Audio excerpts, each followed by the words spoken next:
जिंदगी की कीमत क्या है दोस्तों? आज हम आपको बताएंगे कि बुद्ध के नजरिए से हमारी जिंदगी की कीमत क्या है। हम में से बहुत से लोग अपनी जिंदगी की वैल्यू नहीं समझते और अपने जीवन को ऐसी चीजों में बर्बाद कर देते हैं जिनसे हमारा नुकसान ही होता है। कुछ लोग अपनी जिंदगी शराब के पीछे बर्बाद कर देते हैं, तो कुछ लड़कियों के चक्कर में और कुछ अपनी सारी जिंदगी पैसा पैसा करके बर्बाद कर देते हैं। गौतम बुद्ध से आप जानेंगे कि हमारी जिंदगी कितनी कीमती है और हमें अपनी इस कीमती जिंदगी को किस तरह जीना चाहिए। एक बार की बात है, गौतम बुद्ध अपने शिष्यों को जिंदगी से जुड़ी अच्छी बुरी चीजों का ज्ञान दे रहे थे। सभी शिष्य उनकी बातों को बहुत ध्यान से सुन रहे थे। उन सभी में एक शिष्य ऐसा था जिसे प्रश्न पूछने की बहुत आदत थी। वो उठकर गौतम बुद्ध के पास गया और उनसे बोला, आप हमें जिंदगी के बारे में जो कुछ सिखा रहे हैं उस सब का क्या फायदा? क्योंकि हम में से बहुत से बच्चों को ये भी नहीं पता कि हमारे जीवन का मूल्य क्या है और ये जीवन हमारे लिए कितना कीमती है। पहले आप हमें ये बताइए कि इस जीवन का मूल्य क्या है। अपने शिष्य की बात सुनकर गौतम बुद्ध अपने कक्ष में गए और एक चमकता हुआ पत्थर का टुकड़ा लेकर आए। वो टुकड़ा उन्होंने अपने शिष्य को दिया और बोले, मैं तुम्हें इस जीवन का मूल्य तब बताऊंगा जब तुम इस पत्थर का सही मूल्य पता लगा कर आओगे। साथ ही ये ध्यान रखना कि तुम्हें ये पत्थर का टुकड़ा किसी को बेचना नहीं है।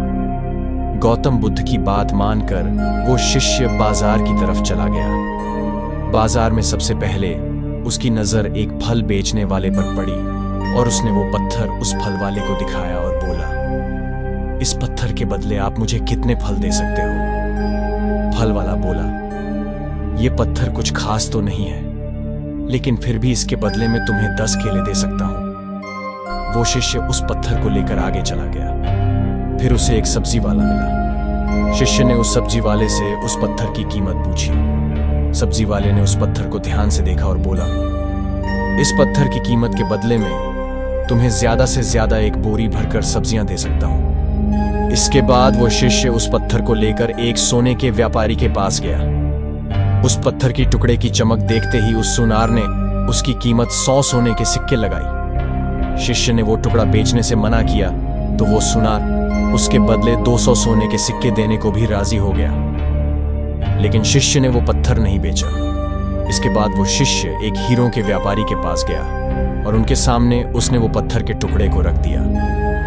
उस पत्थर को देखते ही हीरों के व्यापारी ने एक साफ कपड़ा बिछाया, उस पत्थर को उसके ऊपर रखा, फिर उसकी परिक्रमा की और हाथ जोड़कर उस पत्थर को कपड़े में लपेटते हुए वो बोला, तुम जिसे मामूली पत्थर समझकर उसकी कीमत पूछ रहे हो, असल में ये एक बेशकीमती रूबी है। ऐसा रूबी हर किसी को नहीं मिलता। मैं अगर अपना सब कुछ बेच भी दूं तो भी इसकी कीमत नहीं चुका सकता। उस व्यापारी की बातें सुनकर वो शिष्य हैरान हो गया। वो दौड़ा दौड़ा सीधा बुद्ध के पास आया और उन्हें उसने जो कुछ भी बाजार में हुआ वो सब बताया। उसकी अचरज भरी बातें सुनकर गौतम बुद्ध बोले, तुम्हारे सवाल का जवाब इस रूबी की कीमत में ही छिपा है। हमारा जीवन भी एक रूबी है, रूबी की तरह ये भी बेशकीमती है, लेकिन हम इस बात को हमेशा नजरअंदाज करते हैं और अपने जीवन का मूल्य नहीं समझते। हम दूसरों को देखकर और उनके जैसा जीवन जीने की कोशिश में अपने जीवन की कीमत को कम कर देते हैं। हम ये सोचते हैं कि हमारी जिंदगी की कीमत वही है जो दूसरे हमें बताते हैं, लेकिन ये बात हमेशा ध्यान रखना कि सामने वाला अपनी हैसियत, बुद्धि और अपनी समझ के हिसाब से तुम्हारी कीमत लगाता है।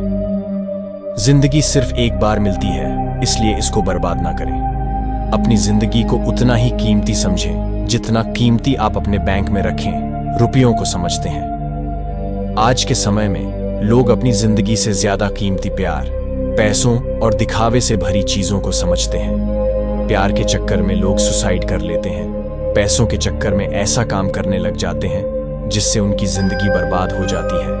नाम कमाने के चक्कर में उल्टे सीधे काम करने लग जाते हैं। हमेशा याद रखें कि दिखावा करना जरूरी नहीं है। प्यार दोबारा मिल सकता है, पैसा फिर कमाया जा सकता है, लेकिन जिंदगी को फिर से पाया नहीं जा सकता। इसलिए अपनी इस बेशकीमती जिंदगी को अच्छे से जिएं, हर पल का आनंद लें। कभी ये ना सोचें कि आप इस दुनिया में किसी काम के नहीं हैं, न कभी ये सोचें कि आपकी जिंदगी व्यर्थ है। आपके होने या ना होने से कुछ फर्क नहीं पड़ता।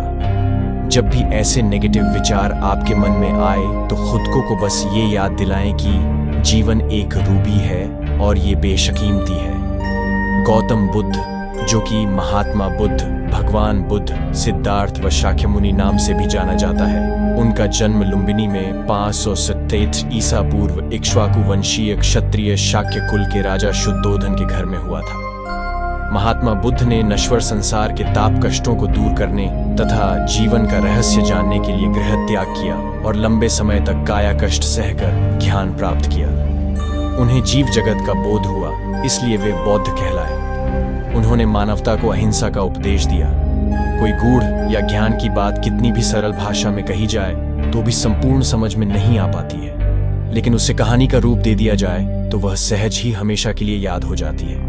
महात्मा बुद्ध की ये कहानियां ऐसी ही हैं। इसमें उनके जीवन की घटनाओं तथा शिक्षाओं को सीधी सरल भाषा में कहानियों के माध्यम से बताया गया है। ये छोटी छोटी कहानियां अपने आप में अलग अलग हैं और एक दूसरी से जुड़ी हुई भी, लेकिन फिर भी कथा रस से भरपूर है। संकलित अहिंसा, सदाचार, परोपकार और मानवीय मूल्यों को बताने वाली रोचक प्रेरक कहानियों का एक संग्रह है।